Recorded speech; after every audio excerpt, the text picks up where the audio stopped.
नमस्कार किसान मित्रों, आज के इस वीडियो में हम बात करेंगे ज़ाकियामा प्लस जो कि इफ़को कंपनी का आता है तथा टाटा के पनीडा हर्बिसाइड के बारे में बात करेंगे। काफ़ी किसान मित्रों में ये कन्फ्यूजन था कि टाटा का जो पनीडा आता है यह हर्बिसाइड बेस्ट है या फिर इफ़को का जो ज़ाकियामा प्लस हर्बिसाइड आता है यह हमारे लिए बेस्ट है, क्योंकि ये दोनों जो हर्बिसाइड हैं इसमें टेक्निकल आपका पेंडामेथिलीन देखने को मिल जाता है, लेकिन इनके परसेंटेज मात्रा में तथा इसकी फॉर्म में थोड़ा सा अंतर है। तो यही कन्फ्यूजन था कि जो इफ़को का ज़ाकियामा प्लस है यह बेस्ट है या फिर टाटा का जो पनीडा है यह बेस्ट है। इसकी कितनी मात्रा लें, इसका कितना डोज रहेगा हमारी फसलों में, इसका जो है क्या प्राइस आता है, अलग अलग दोनों का अलग अलग प्राइस क्या रहेगा, इसमें जो है हमें क्या फ़ायदा मिलने वाला है, ज़ाकियामा प्लस हमारे लिए सही रहेगा या फिर जो है टाटा का पनीडा सही रहेगा। A to Z जानकारी आपको इस वीडियो में मिलने वाली है। साथ में यह भी बात करेंगे कि आप इन दोनों को किन किन फसलों में यूज कर सकते हैं। यदि आप इनका यूज करते हैं अपनी फसलों में तो आपको क्या इससे प्रॉफिट होने वाला है तथा इसके क्या जो है नुकसान होते हैं। A to Z जानकारी आपको इस वीडियो में मिलने वाली है। तो चलिए वीडियो को शुरू करते हैं। वीडियो को शुरू करने से पहले आपसे एक छोटा सा रिक्वेस्ट है कि यदि आप हमारे चैनल पर नए हैं तो आप हमारे चैनल इंडियन किसान हेल्प को सब्सक्राइब अवश्य कर लें, साथ में लगे बेल आइकन को भी अवश्य प्रेस कर लें ताकि ऐसी ही खेती संबंधी जानकारी आपको यूट्यूब पर सबसे पहले मिलती रहे। तो आइए हम बात करते हैं सबसे पहले इन दोनों के जो है टेक्निकल नेम के बारे में कि इन दोनों में टेक्निकल नेम क्या है या फिर इनमें कौन सा जो है टेक्निकल पाया जाता है। तो बात करें अगर हम टाटा पनीडा के बारे में कि जो टाटा का जो है पनीडा आता है इसमें कौन सा टेक्निकल है, तो इसमें आपको पेंडामेथिलीन 30% ईसी फॉर्म में मिल जाता है, जहां ईसी का मतलब होता है इमल्शन फाइबर कंसंट्रेट। और वहीं अगर हम बात करें ज़ाकियामा प्लस जो कि इफ़को कंपनी का आता है तो इसमें भी आपको पेंडामेथिलीन ही मिल जाएगा, लेकिन इसमें आपको पेंडामेथिलीन जो है 38.7% CS यानी कैप्सूल फॉर्म में आपको मिलेगा। बात करें अगर हम वहीं प्राइस की तो जो टाटा का पनीडा है ये आपको मार्केट में लगभग 450 रुपये से 500 रुपये के आसपास 1 लीटर का पैक आपको मार्केट में आसानी से मिल जाएगा। वहीं अगर हम बात करें ज़ाकियामा प्लस जो कि इफ़को कंपनी का है तो ये आपको 700 ml का पैक मार्केट में लगभग 550 रुपये के से 600 रुपये के आसपास मिलेगा।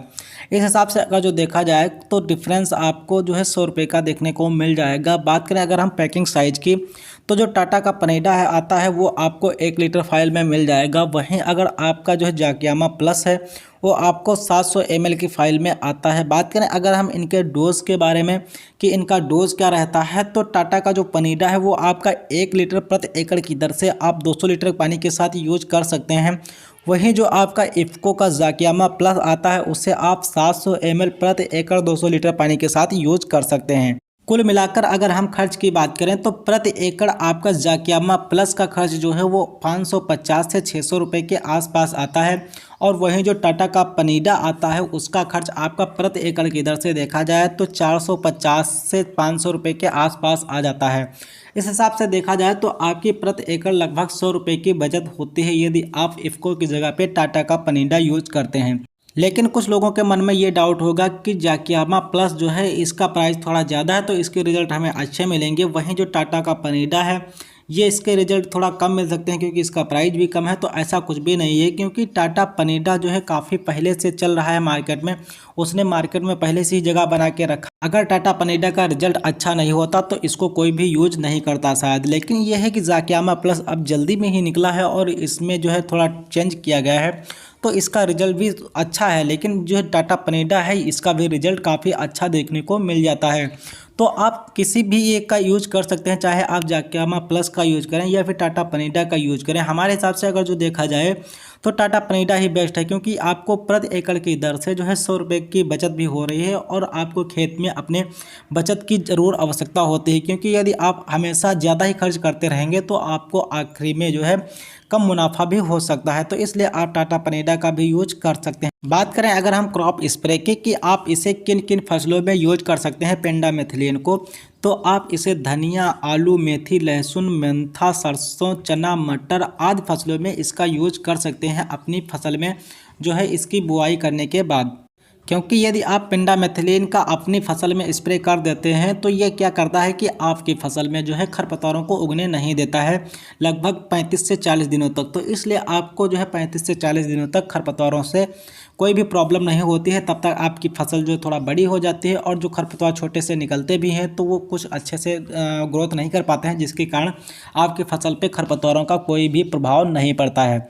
बात करें अगर हम इसके नुकसान की कि यदि आप इफ़को का जाकियामा प्लस यूज करते हैं या फिर जो है टाटा पनीडा यूज करते हैं, इसका मतलब आप यदि पेंडामेथिलिन का यूज करते हैं तो इससे आपको क्या नुकसान होने वाला है। तो नुकसान के बारे में अगर हम बात करें तो इसका जो डोज है, जितना कंपनी द्वारा रिकमेंड है आप उतना ही यूज करें, उससे ज़्यादा यूज करने की कोशिश ना करें, नहीं तो आपकी फसल में नुकसान कर सकता है। क्योंकि यदि आप पनीडा का यूज करते हैं अपनी फसल में तो उसमें क्या होता है कि ये आपकी फसल में जो भी पौधे होते हैं उनकी जो है शाखाओं को या फिर उनके जो पौधे को ये खुश्क कर देता है।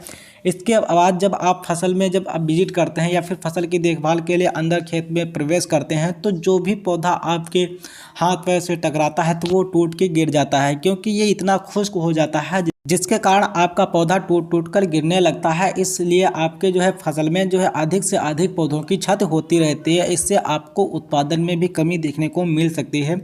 तो इसलिए मेरा जो है मशवरा है या मेरा फिर सजेशन है कि आप जो है जितना रिकमेंड किया गया है डोज उतना ही डोज का यूज़ करें अपनी फसल में, इससे ज़्यादा यूज़ करने की कोशिश ना करें तो ही ठीक रहेगा। बात करें अगर हम इसकी सावधानियों के बारे में तो इसकी सावधानी यह है कि आप इसे 72 घंटे के अंदर, जब आप फसल की बुआई करें तो आप 72 घंटे के अंदर ही अपने फसल में इसका स्प्रे ले लें, तभी आपको इसके रिजल्ट मिल सकते हैं। नहीं तो 72 घंटे के बाद जब आपके जो है खरपतवारों के जो वीड होते हैं वो अगर जो अंकुरित होना स्टार्ट कर देते हैं तब यह आपकी फसल में जो है खरपतवारों को रोक नहीं पाता है। तो इसलिए आप हमेशा इसका जो है 72 घंटे के अंदर ही इसका यूज कर लें तो अच्छा रहेगा। किसान मित्रों, यही सब था इफ़को के जाकियामा प्लस हर्बिसाइड वर्सेस जो है टाटा के पनीडा हर्बिसाइड के बारे में। आशा करता हूं कि वीडियो आपको जो है पसंद आया होगा और इस वीडियो से आपको कुछ ना कुछ सीखने को मिला होगा। तो वीडियो अगर आपको पसंद आया हो तो आप वीडियो को अपने किसान मित्रों में ज़्यादा से ज़्यादा शेयर करें और वीडियो को लाइक भी ज़रूर कर दें। चैनल पर अगर आप हमारे नए हैं तो आप हमारे इंडियन किसान हेल्प यूट्यूब चैनल को सब्सक्राइब करके हमारी फैमिली का हिस्सा ज़रूर बने। तब तक के लिए धन्यवाद। फिर मिलते हैं एक नेक्स्ट वीडियो में एक नए टॉपिक के साथ।